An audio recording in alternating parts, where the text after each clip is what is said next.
Hey guys, Bix Weir, roadtoroota.com with the Grand Canyon guidebooks. So big, so many things to see. I haven't been able to post anything because you can't get Wi-Fi sucks, basically, as should be expected. Cell phone coverage sucks. But we are at the hotel now, and I'm getting some of the videos I've made so far done and up and posted. I'll try to post this all together and just add this other ones to the back end. Some funny stuff, but some talk about the Grand Canyon and what we're doing. In about 45 minutes, we are going on a helicopter ride to the confluence of the Little Colorado River and the Colorado River, and that's the sweet spot for both the gold in the Grand Canyon and the ancient underground citadel. All kinds of Sipapu, the place of emergence for the Hopi. It all is in that spot, and controversy around building a resort there. Literally, this thing's in the middle of nowhere, and they were going to put a multi-billion-dollar resort there called the Grand Canyon Escalade.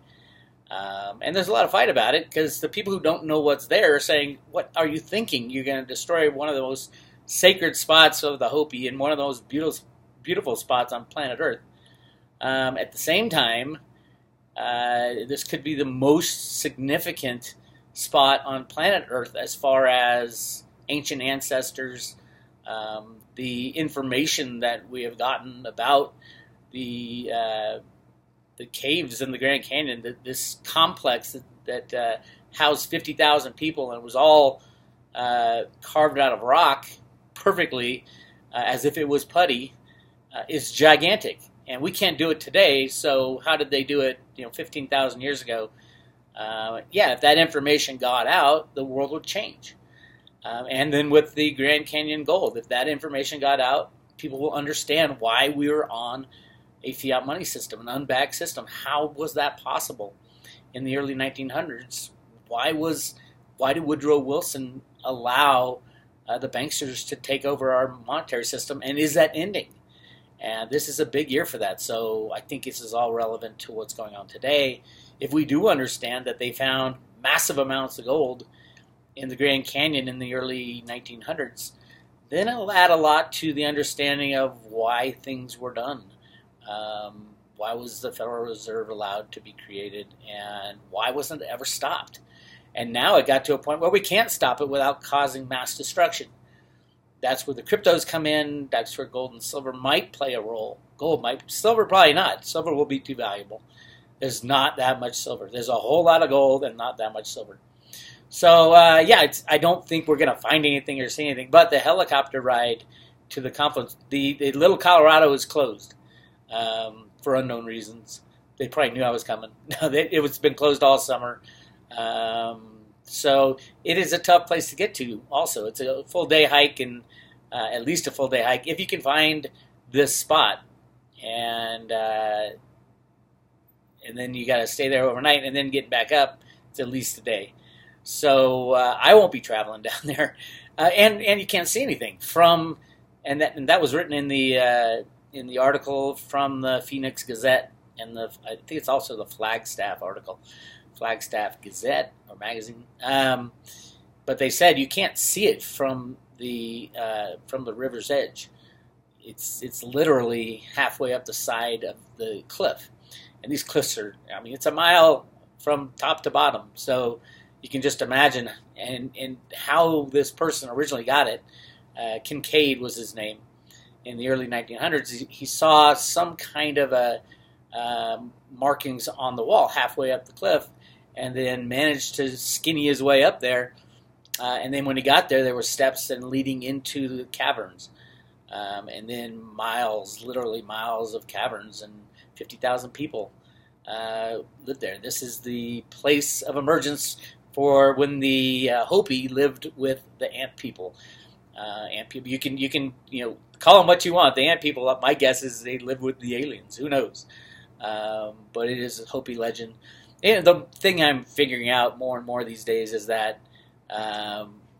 the word of mouth and the kind of the word of the mouth passed on legends and histories of people are more reliable than what our government tells us. It's always the victors that write the history, and clearly our history has been changed over and over and over again, especially about our monetary system. So I think that is ending. I'm hoping Trump will pull the plug on that so we know really what happened, why the Fed was created, and why we've been so abused, and why all these wars were started. That's part of the reason I'm here, to get some more on-the-ground info. If I can prove without a shadow of a doubt that the steamship was brought out just for the purpose of mining the gold, to me that is the biggest thing, because nobody would spend millions of dollars back then to bring a steamship out from California into the most remote part of the planet just for no reason. And then everything followed on from that. And I've got all the documentation as far as, and I've proved it to myself, but I wanted to see it firsthand. I want to see the remains of this steamship. And there is a little bit left. It is a, I don't know if it's a national monument now. It is definitely being protected. And that started in the 90s, and I got this huge 150-page report on it, why it's being protected. So it's really cool. And it's fun to be here at the Grand Canyon, and you would not believe when you walk out, first overlooking the canyon from the South Rim, you're just blown away. And then we'll be hiking down later today, about a 4 or 5 hour hike. Not all the way down. All the way down would be like 8 hour hike on the trail we're going, which is the Bright Angel Trail. You guys can see that.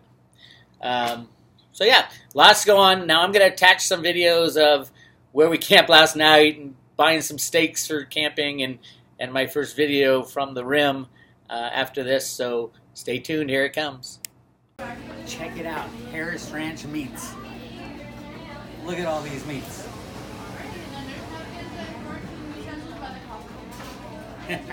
So here's what I'm thinking. We're barbecuing tonight in a place called, got the name of it.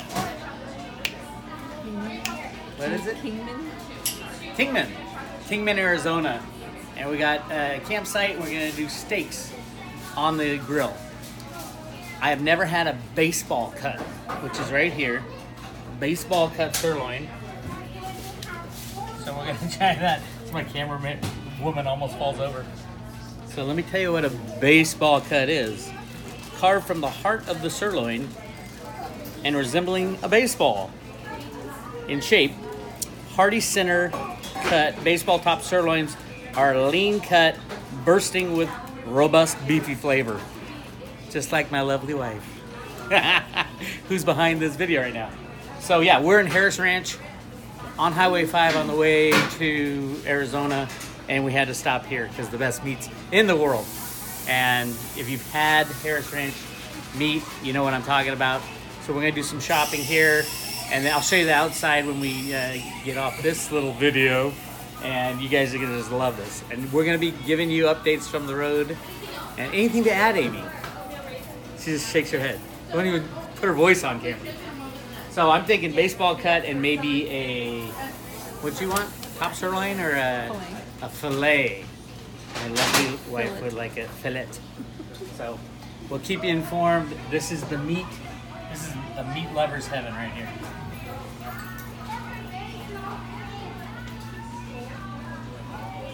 And we're signing off. Thanks, Weir, coming out of Harris Ranch with a lot of meat. A whole lot of meat. This is really, really good meat. We got 2 baseball cuts and 1 filet mignon, and we're very excited. We're so excited, we're gonna show you what they're doing here at Harris Ranch. They got a whole bunch of ribs on the spit. Come over here, check this out. Look at that. Is that mouth-watering or what? They got a restaurant in there. It's really high up. Heat is not that hot right now. They're gonna do this all day and then serve it for dinner, most likely. Smell, I can't even describe the smell to you. It's really the most amazing barbecue smell you'll ever smell at Harris Ranch. But check out when they were established. Right on the front of the barbecue, 1937 they've been making meats here. So if you see Harris Ranch meats in your butcher, they're really expensive, crazy expensive, but they're crazy good too. So if you own Litecoin, very soon you'll be able to buy Harris Ranch meat with Litecoin. And you're gonna need just a minuscule amount of Litecoin, because Litecoin's gonna be over like what, $20,000, $30,000. So you won't need much Litecoin, but you can buy all the meat you want, Harris Ranch meat, the best meat in the world, with Litecoin. So this is Harris Ranch. That's the sign over there. And if you're driving down or up Highway 5, you can find it. And then you can check out the meat on the spit. Hope you guys are having a good day. We'll talk to you later. Hey, it's Bix Weir. This is the end of day 1 on our Grand Canyon adventure. We went 600 miles, 610 miles driving. And we're now cooking up some steaks from Harris Ranch that we talked about earlier. Really fun, a blast, playing some dominoes and having a good time. I'm drinking Coors Light, my beer of choice. Amy's drinking tequila, her drink of choice. And looking forward to tomorrow. We're gonna get closer to the Grand Canyon. We're about 200 miles away right now. And it's beautiful here, and we're not even close to it. Kingman is the town we're in. And I'm looking forward to it. But tomorrow, I'm trying to find an English pub to watch the soccer game, the World Cup game. England did not make it to the finals, but they did make it to the playoffs. So 3rd place, we'll see what happens. Other than that, cheers to you guys, and I'll talk to you later.